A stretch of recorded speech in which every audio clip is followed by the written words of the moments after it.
तो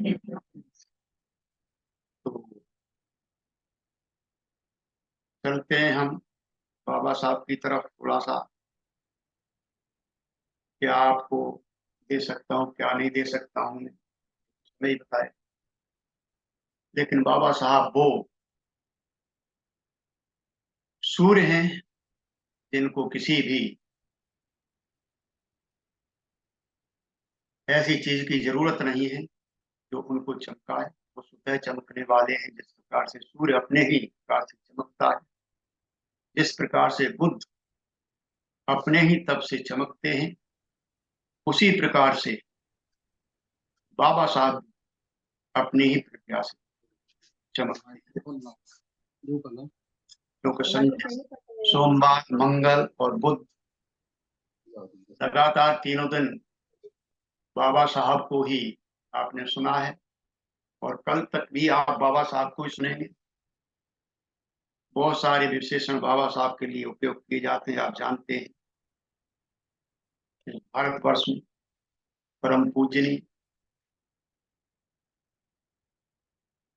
विश्व भूषण, भारत रत्न, विद्या सूर्य, ज्ञान के प्रतीक, नारी के मुक्तिदाता,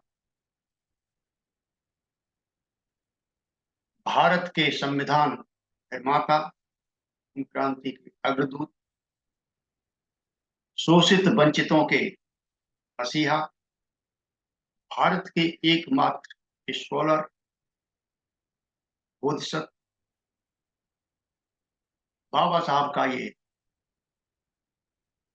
67वां परिनिर्वाण दिवस है। उसमें आप सभी का स्वागत है।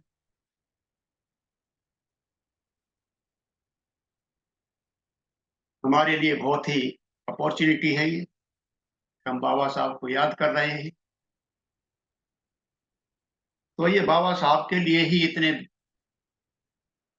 विशेषण क्यों प्रयोग में होते हैं? शायद ही भारत का कोई ऐसा व्यक्ति होगा जिसके लिए इतने विशेषण प्रयोग होते हों। पहला नंबर अभी भी हो सकता है कि भगवान तथागत बुद्ध का चल रहा है, क्योंकि अकेले खुदाई सुख के अंदर ही जो है, खुदाई ने जो भगवान बुद्ध के विशेषण बताए, तकरीबन 100 के करीब विशेषण है उसके अंदर। इसी प्रकार से बाबा साहब के विशेषण भी बहुत सारे हैं। बोधिसत्व बाबा साहब के लिए ही इतने विशेषण क्यों प्रयोग होते हैं? तो आप सोच सकते हैं कि बाबा साहब हमारे हैं इस प्रकार। वो विलक्षण प्रतिभा के धनी हैं। उनके लिए कोई भी पद जो है मायने नहीं रखता है। जिस पद से भी आप विभूषित करने चाहेंगे वो पद उनके लिए बहुत छोटा मालूम। किसी भी पद से आप उनको विभूषित करिए, वो ही आपको गौण लगेगा, वो ही तुच्छ लगेगा। जब आप चिंतन करेंगे तो जो पद आप देना चाहते हो बाबा साहब को, वो ही पद छोटा पड़ जाता है, निरापद है। वे प्रथम और अंतिम रूप से हमारे लिए पूजनीय है। उनके बराबर कोई भी हमारे लिए पूजनीय नहीं। अगर वो नहीं होते तो हमारे माँ बाप भी हमको इस स्थिति में नहीं ला सकते। सोच सकते हैं हम, उनसे अधिक हमारे लिए कोई भी माननीय और पूजनीय नहीं। क्योंकि आज हम जो भी हैं, जैसे भी हैं, उसके कारण जो है बाबा साहब,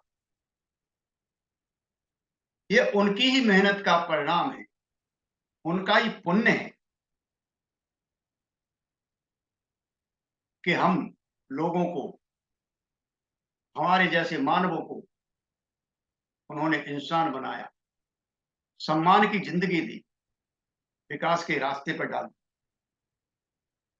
विश्व में उनके जैसा प्रतिभाशाली दूसरा नहीं, आज भी नहीं। पूरा विश्व उनको नमन करता है। हो सकते हैं किसी के लिए काल्पनिक ईश्वर, खुदा या गॉड या और कोई भी हो सकते हैं, लेकिन सब क्या हैं? काल्पनिक हैं। लेकिन हमारे लिए और इस विश्व को अगर कोई आलोकित कर रहा है आज, तो वो बाबा साहब। भारत ही नहीं, विदेश में भी बाबा साहब के ऊपर थीसिस की जा रही है, खोज की जा रही है कि आखिर ये व्यक्ति था क्या। वो आलोकित कर रहे हैं संपूर्ण विश्व के विद्यार्थी उनकी तरफ आकर्षित हो रहे, उनके व्यक्तित्व की तरफ आकर्षित हो रहे। भारतवर्ष के लिए वास्तव में वो जो है एक अनमोल रत्न है। भले ही कोई अपने गुरूर में उनका मान सम्मान ना करे, लेकिन उससे कभी उनकी प्रतिभा कमजोर नहीं होती। उनकी प्रतिभा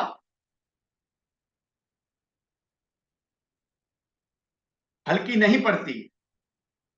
वो जो है, उनकी जो विलक्षण प्रतिभा है वो बहुत ही चमकीली है, विमल है, सूर्य के समान है। उनकी समझ, उनका ज्ञान उनको प्रज्ञा सूर्य की उपाधि देता और प्रज्ञा सूर्य बना, उनको प्रज्ञा सूर्य कहा जाता। जिनके पास तकरीबन 5000 ग्रंथों का ज्ञान था, ज्ञान का भंडार था।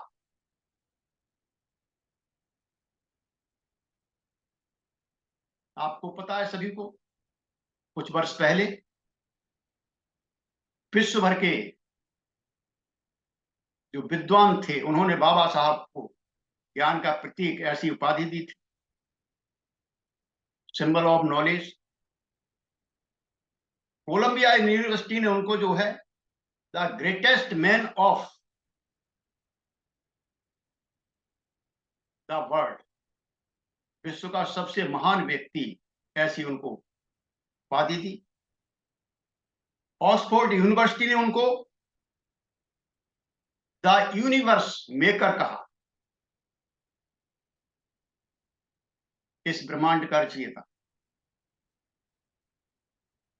CNN, IBN, हिस्ट्री टीवी, इन्होंने बाबा साहब को द ग्रेटेस्ट इंडियन कहा। ऐसी उपाधि अन्य किसी लीडर के लिए, अन्य किसी महापुरुष के लिए नहीं दी गई, क्योंकि हमारे बाबा साहब अंबेडकर ही हैं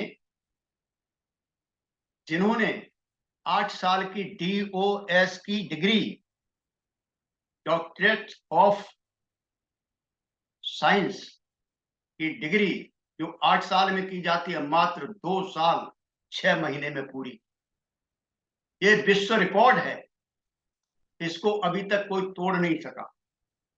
ऐसे हमारे बाबा साहब। तो आप जानते हैं भाई और बहनों, आप देख सकते हैं आजादी से पहले हमारे देश में महिलाओं का क्या हाल था। क्या उनको कोई अधिकार था? आजादी से पहले कितनी महिलाएं पढ़ी लिखी थी? आप सभी जानते हैं अच्छी तरह से कि महात्मा ज्योतिबा फुल्ले, जिन्होंने अपनी पत्नी को पढ़ाया था पहले, सावित्रीबाई फुल्ले को, और इस दकियानूसी समाज ने उनके साथ कितने अत्याचार किए, कितने कष्ट उठाए होंगे, और तब जाकर के फातिमा बेगम के सहयोग से महिलाओं के लिए पहला स्कूल खुला था।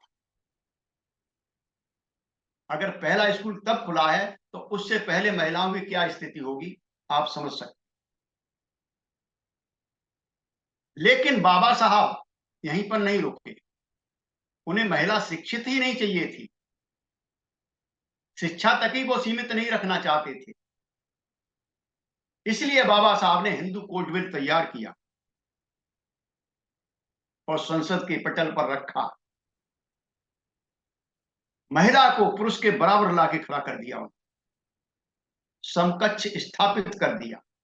भले ही ये बिल खंड खंड होके लागू किया गया हो, लेकिन ये बाबा साहब का ही पुण्य था कि महिला को चौका चूल्हा से निकालकर विकास के पथ पर डाल दिया, जिसका परिणाम आज हम देख रहे हैं कि महिला विकास के हर क्षेत्र में पुरुष से कम नहीं है, पुरुष से अग्रणी है, पुरुष से आगे है। बाबा साहब ने भारतवर्ष के सर्वांगीण विकास के लिए, सभी प्रकार के विकास के लिए दुनिया भर से अच्छा ऐसा संविधान बनाया। भारत का संविधान दुनिया भर के संविधान विदों द्वारा प्रशंसित है। दुनिया के संविधानों से अलग है। अगर इस संविधान को भारत सरकार पूर्ण रूप से ईमानदारी से लागू कर देती तो आज जो कलेश भारत में दिखाई दे रहे हैं, ये एक भी कलेश दिखाई नहीं देता और भारत विकास की अनुपम ऊंचाइयों को छू रहा हो, सभी प्रकार से आत्मनिर्भर होता है।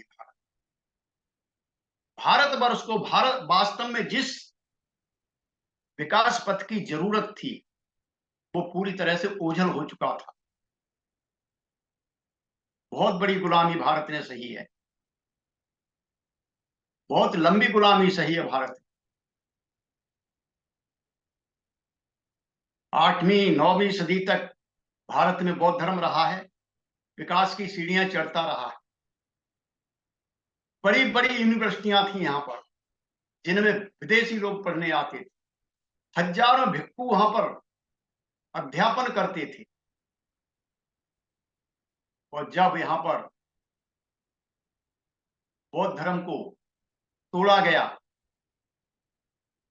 इस्लाम को स्थापित किया गया, उसमें स्थानीय कुछ जातियों का साथ था।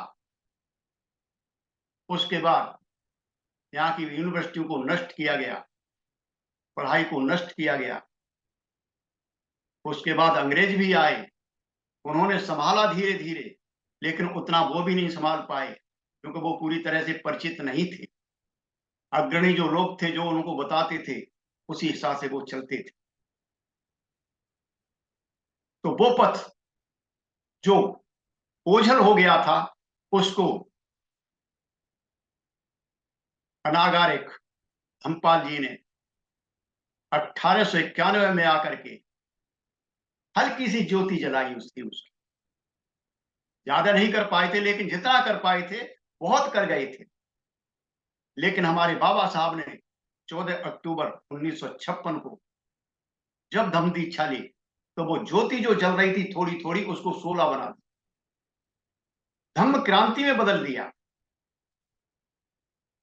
और साथ ही साथ अपने साथ लाखों लाखों अनुयायियों को दीक्षित कर उसे पूरी तरह से धम्म क्रांति में बदल दिया। भाई और बहनों, आप सभी जानते हैं कि आजादी से पूर्व हमारी क्या हालत थी। दलित, शोषित, पीड़ित, वंचित वर्गों की क्या दशा थी, क्या हालात थे, क्या गति थी। हमारे पूर्वज भारत की सड़ी गली व्यवस्था में फंसे हुए थे। ब्राह्मणवाद का ऐसा जाल था जिससे निकलना बहुत मुश्किल था। आज भी हम कितने निकल पाए, हम अपना विचार कर सकते हैं कि हम कितने निकल पाए। क्या हम अभी उन जंजालों में नहीं फंसे हुए? जब चिंतन करते हैं तो हम देखते हैं कि अभी भी हम जो है बहुत सारे जाल जंजालों में फंसे हुए। बोधिसत्व बाबा साहब ने इन जंजालों से निकलने के लिए आपको रास्ता बता दिया, रास्ता खोल दिया। हमें जगत गुरु प्रकाश पुंज भगवान तथागत की शरण में जाने का संदेश देते।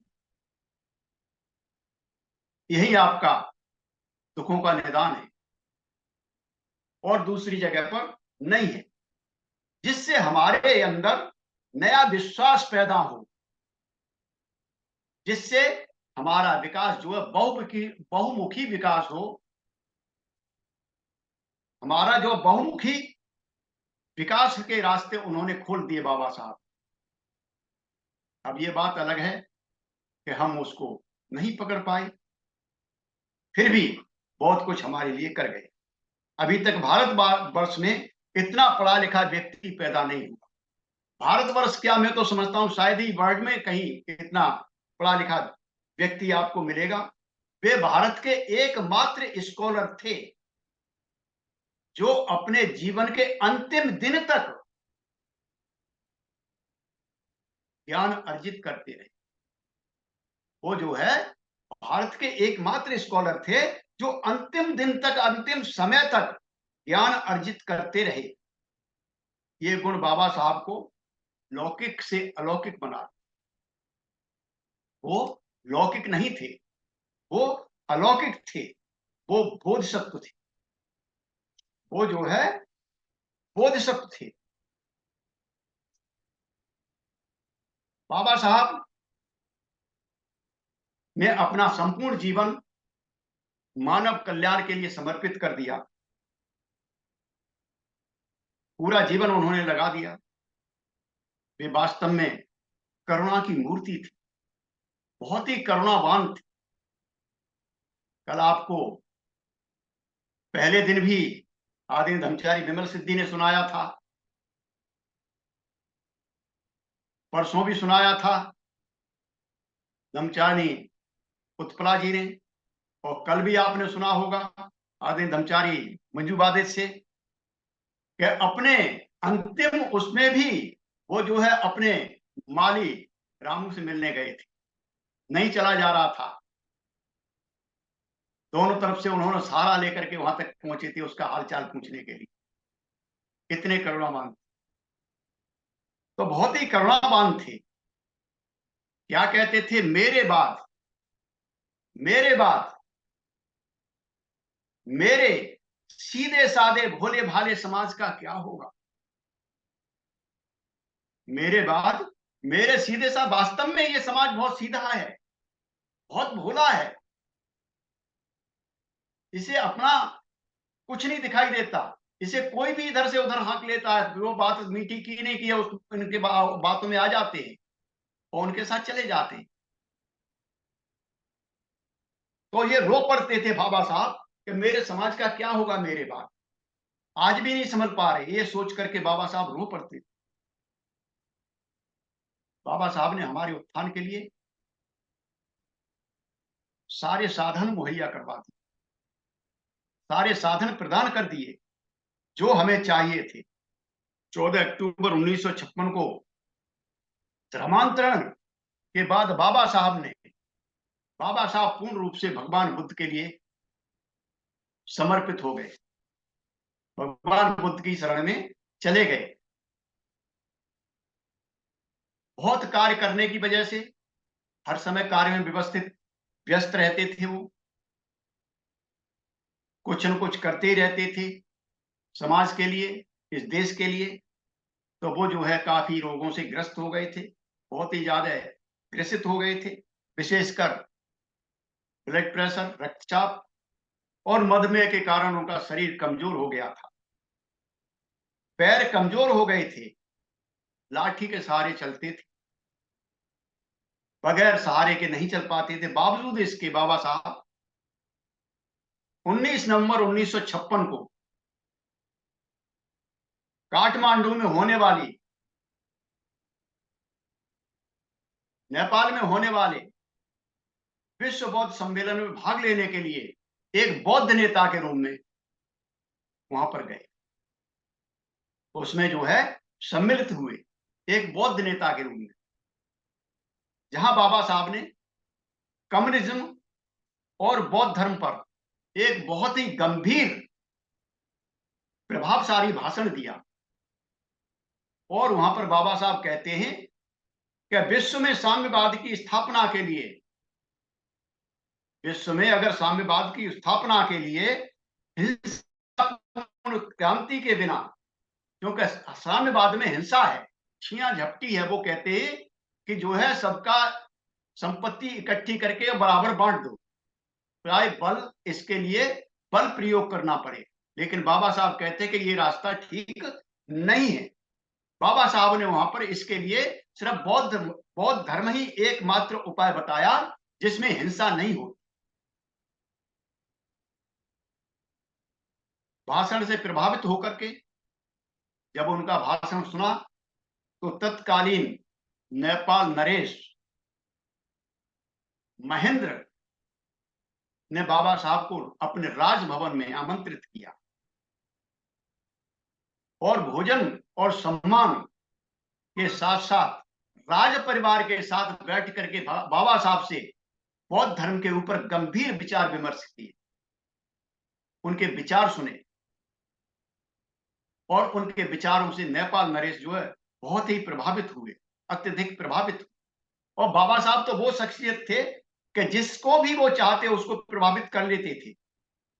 आपको उनके जीवन का पता है, नवाब हैदराबाद को उन्होंने प्रभावित कर लिया था, जिसकी वजह से मिलिंद कॉलेज औरंगाबाद में जो बना हुआ है, बहुत सारी जमीन उनको मिली थी, लेकिन क्या करें कि उनके पास टाइम ज्यादा नहीं था।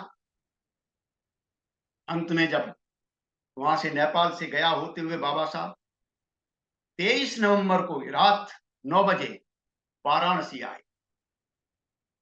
स्वागत के लिए बनारस कैंट स्टेशन पर काशी विद्यापीठ और हिंदू विश्वविद्यालय बनारस के छात्र और असंख्य वहां पर जन समुदाय उपस्थित था। बाबा साहब की एक झलक देखने के लिए उत्साहित था। उसमें भिक्षु धम्मरक्षित, भिक्षु रत्न संघ, एमएलसी प्रभु नारायण सिंह, जगदीश शरण सिंह और श्री जगन्नाथ उपाध्याय प्रमुख थे, वहां उपस्थित थे। बाबा साहब के आगमन पर स्टेशन पर बैंड बज रहा था, बहुत पताकाएं लहरा रही थी, सभी ओर जन समुदाय बाबा साहब की एक झलक मारने के लिए बहुत ही आतुर था। आखिर जन समुदाय की इच्छा पूरी हुई जब बाबा साहब गाड़ी से उतरकर उनके मध्य में आए, उनके बीच में आए। नारों का उच्चारण चल रहा था। सोच सकते हो क्या हालत वहां पर। यहाँ बाबा साहब उस देर होटल द पेरिस में रुके, भोजन किया और 24 नवंबर को दोपहर 2 बजे बाबा साहब काशी हिंदू विश्वविद्यालय के छात्रों को संबोधित किया। यहां बाबा साहब ने छात्रों से अपील की कि हमारे धर्मशास्त्रों में वर्णित जीवन तथा हमारे संविधान क्या हमारे संविधान से मेल खाता है। बाबा साहब वहां पर जो छात्र थे उसको बताया, उनसे कहा आप देख सकते हैं क्या हमारे जो धर्मशास्त्रों में जीवन हमारा जीने की तरीका दे रखे, क्या वो जीवन जो है हमारा हमारे संविधान से मेल खाता है? यदि नहीं तो क्यों? आपने कहा या तो धर्म को जीवित रखा जा सकता है या संविधान, दोनों को एक साथ नहीं रखा जा सकता। हिंदू धर्म में अनेक मत हैं। बाबा साहब वहां पर जो अच्छा लगता था वो कहते थे, ऐसी बात नहीं है कि उसको एप्रिशिएट नहीं करते थे। वो कहते हैं कि शंकराचार्य द्वारा ब्रह्म सत्यम जगत मिथ्या, ये अच्छा है, लेकिन बौद्ध धर्म के बराबर नहीं है। वो इस बात को कहते हैं, वो सही है, ठीक है, उचित है, लेकिन बौद्ध धर्म के बराबर नहीं है। 25 नवंबर को सुबह 10 बजे काशी विश्वनाथ विद्यापीठ की छात्र परिषद का उद्घाटन करते हुए बाबा साहब ने कहा, बुद्ध के धर्म का प्रारंभ जो है ठोस आधार पर हुआ है। यह मानव द्वारा खोजा गया है। यह मानव के हित के लिए है। इससे उपयुक्त कोई दूसरा धर्म नहीं है। मेरी समझ में बौद्ध धर्म ही सच्चा और उचित धर्म है। इसमें ऊंच नीच, जात पात, अमीर गरीब, अगड़ा पिछड़ा की भावनाएं नहीं होती। यहां समानता व्याप्त रहती है। ऐसे कुछ विचार बाबा साहब ने वहां पर काशी विद्यापीठ के छात्रों के सामने अपने उजागर की। 25 नवंबर 56 को दोपहर 1 बजे बाबा साहब सारनाथ पधारे, जहां पर भिक्षुओं से मिले और सुझाव दिए कि प्रत्येक बौद्ध के लिए अनिवार्य है, जो लोग अपने को बौद्ध कहते हैं उनके लिए बहुत ही आवश्यक है, बहुत अनिवार्य है कि वो प्रति रविवार बुद्ध विहार में, बुद्ध मंदिर में जाए और वहां उपदेश सुने। यदि ऐसा नहीं होगा तो नव दीक्षित बौद्धों को धर्म की जानकारी कैसे होगी।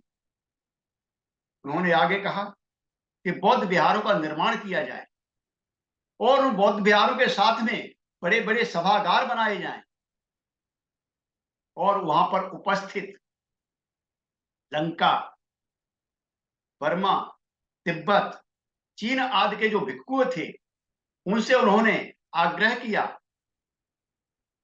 कि इसमें आपका सहयोग वांछित है। आप धन कलेक्ट कर सकते हैं, आप विकसित हैं और आप यहाँ पर सहयोग कर सकते हैं। और उनकी बातों को उन भिक्षुओं ने माना। शाम 5 बजे 25 नवंबर को बाबा साहेब सारनाथ के खंडहरों को देखने के लिए गए, उनका निरीक्षण किया। धम्मे के स्तूप के पास करीब 1 घंटे तक तिब्बती लामाओं की जो पूजा थी उसको देखा। वहां भी उन्होंने कुछ सुझाव दिए, जिसके लिए सभी ने उनका हृदय से स्वागत किया। शाम 7 बजे आपने मूल गंधकुटी बिहार में निश्चित बुद्ध पूजा की और ध्यान लगाया। भिक्षुओं का सूत्र संज्ञाएं सुना और उनसे आशीर्वाद लिया। 25 नवंबर की रात में ही मूल गंधकुटी बिहार में महाबोधि सभा द्वारा एक विशाल सभा का आयोजन किया गया। उसमें बाबा साहब पधारे। मंगलाचरण के बाद लामा लोंगजंग ने बाबा साहब को वस्त्र भेंट किया। वाराणसी की 8 संस्थाओं ने बाबा साहब का फूलों से स्वागत किया। मां बोधि सोसाइटी की तरफ से, मां बोधि सभा की तरफ से भंते संत धर्मरक्षित ने बाबा साहब का सम्मान किया, स्वागत किया। यहां बाबा साहब ने स्पष्ट रूप से कहा कि भारत के अछूतों का कल्याण बौद्ध धर्म अपनाने से ही संभव है। बौद्ध धर्म के अलावा कोई भी ऐसा साधन नहीं है कि यहाँ के अछूतों को सम्मान दे सके, इनका विकास कर सके। हिंदू समाज में व्याप्त असमानता, भेदभाव, अन्याय, छुआछूत और कुरीतियों से छुटकारा बौद्ध धर्म ग्रहण करने से ही हो सकता है, अन्यथा नहीं। बाबा साहब कहते हैं कि अस्पृश्यता, छुआछूत हिंदू धर्म के माथे का कलंक है, माथे का टीका है। इससे हिंदू जाति के हृदय की कलुषता का दिग्दर्शन होता, वो दिखाई देती है। तो वो किस प्रकार की है, आज भी देख रहे हो आप धर्म के नाम पर क्या हो रहा है। कहीं मूछ रखने पर मारे जा रहे हैं, कहीं घोड़े चढ़ने पर मारे जा रहे हैं। क्या चल रहा है, ये धर्म के नाम पर है। ये छुआछूत, भेदभाव, जात पात का समूल नष्ट करना ये बौद्धों का काम नहीं है। क्योंकि बौद्धों ने पैदा नहीं किया इसको, जिन्होंने पैदा किया उनको करने दीजिए, ये उनका काम है। हम उनका मुर्दा क्यों उठाएं, हम उनका मुर्दा अपने कंधों पर क्यों ढोएं। अंत में बाबा साहब कहते हैं आजाद हो चुके थे, हिंदुओं को न्यायाधिकार मिल गया, परंतु वे अतीत काल से अछूतों पर अन्याय अत्याचार करते आ रहे हैं। उसका क्या? अछूतों को चाहिए कि हिंदुओं के चरणों के नीचे से निकल करके भगवान बुद्ध की शरण में जाएं। क्या हम अब भी इस लायक हुए हैं? भाई और बहनों, यहां पर बाबा साहब सीधे बाबा भगवान बुद्ध की शरण में हमको ले जाना चाहते हैं। तो हमें बाबा साहब के कथन का अनुसरण करना चाहिए। चिंतन करिए अपने आप में। 27 नवंबर को बाबा साहब गोरखपुर गए, वहां से मोटर कार द्वारा कुशीनगर तीर्थ के दर्शन के लिए पधारे, जहां बाबा साहब ने परिनिर्वाण स्थल का दर्शन किया। वहां बाबा साहब ने वहां से बाबा साहब जो दिल्ली आए। 30 नवंबर 56 को बाबा साहब ने शेड्यूल कास्ट फेडरेशन की मीटिंग की अध्यक्षता की और ये उनकी अंतिम बैठक बताई जाती। बाबा साहब ने बहुत सोच समझ करके रिपब्लिकन पार्टी, भारतीय रिपब्लिकन पार्टी का गठन किया, आप जानते हैं। लेकिन आज कहां है? क्योंकि हमारे सत्ता लोलुप नेताओं ने कहां तक पहुंचा दिया है, हम सोच सकते हैं। बाबा साहब का सोचना था कि जो विकसित देश है वहां पर ज्यादातर दो पार्टियां हैं, एक सत्ताधारी पूंजीपतियों की पार्टी है और दूसरी जो है आम जनता की है। भारत में भी कांग्रेस पार्टी पूंजीपतियों की पार्टी है। अन्य पार्टियां प्रजा सोशलिस्ट, सोशलिस्ट या स्वतंत्र, ये सब किसके? कांग्रेस के ही बच्चे हैं। उससे असंतुष्ट होके निकल गए, उन्होंने बना ली तो उनके ही बच्चे हैं। उस समय बाबा साहब सोच रहे हैं कि कम्युनिस्ट पार्टी ये विदेशियों की है और विदेश में इसकी नीति बनती है, तो ये भी भारत के लिए सही नहीं है। उस समय पार्टी एक जनसंघ थी, हिंदू महासभा थी, रामराज परिषद थी। बाबा साहब कहते हैं कि ये सारे विशुद्ध जनवादी नहीं हैं, ये अतिवादी हैं, ये जो है सभी जातिवादी हैं। इसलिए बाबा साहब ने भारतीय रिपब्लिकन पार्टी की स्थापना की और उसकी कुछ ड्यूटी लगाई। उन्होंने अपनी दूरदर्शिता का परिचय दिया, पांडित्य का परिचय दिया और उन्होंने उद्देश्य बताए कि इसका उद्देश्य क्या है, रिपब्लिकन पार्टी का, भारतीय रिपब्लिकन पार्टी का उद्देश्य क्या है। तो बाबा साहब ने कहा कि इसका उद्देश्य भारतीय संविधान को कार्य रूप में स्थापित कराना है। जो भारतीय संविधान दिया है उसको कार्य रूप में इसको जो है स्थापित कराना है और सत्ताधारियों को उसका दुरुपयोग करने से रोकना है। दो काम दे दिया बाबा साहब ने, लेकिन हम उन कामों को भूल गए, हम पता नहीं कहां पर उलझ गए। क्योंकि भारतीय संविधान जनता के लिए और जनता के द्वारा ही उसका प्रशासन होना चाहिए, ऐसा बाबा साहब कहते थे। सत्ता आम जनता के हाथ में होनी चाहिए, पूंजीवादी, अतिवादी, निहित स्वार्थवादी व्यक्तियों के गुटों के हाथ में नहीं होनी चाहिए। इसलिए देश को रिपब्लिकन पार्टी की अत्यंत आवश्यकता थी। अतः बाबा साहब ने इस कमी को भी पूरा कर दिया। आज हम देख सकते हैं भाई और बहनों, जो सपने हमारे लिए बाबा साहब ने देखे थे, कहीं न कहीं वो सपने हमने अपने आप तोड़ दिए।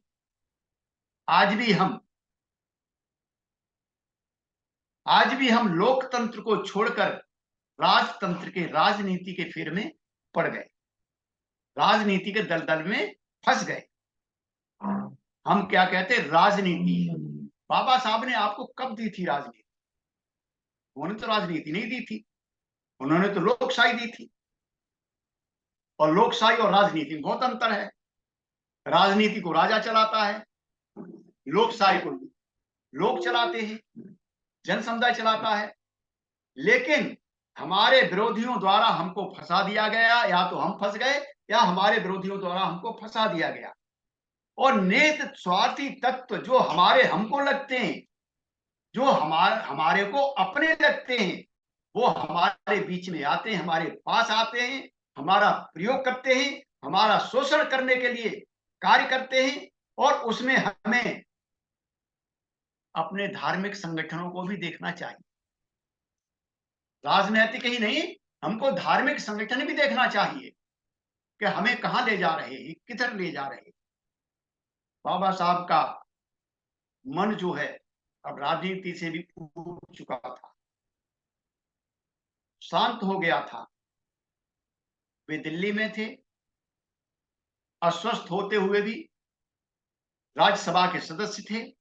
राज्यसभा में वो जो उपस्थित होते रहे, किंतु अब उनके मन के अंदर, उनके दिलो दिमाग में बुद्ध के अलावा कुछ भी नहीं था। उनके मन में कई योजनाएं होंगी, लेकिन बाबा साहब ने एक ग्रंथ लिखना शुरू किया था, जो आप जिसको जानते हैं, भगवान बुद्ध और उनका धम्म। उसमें गॉस्पेल ऑफ बुद्धा के नाम से ये लिख रहे थे, जो 16 साल पहले उन्होंने इसको शुरू किया था, लेकिन ये प्रकाशित नहीं हो पाया था, पूरा नहीं हो पाया था। इस बीच में उनके कई रचनाएं प्रकाशित हुई। बाबा साहब ने बड़े मनोयोग से इस ग्रंथ को पूरा करने में जुट गए।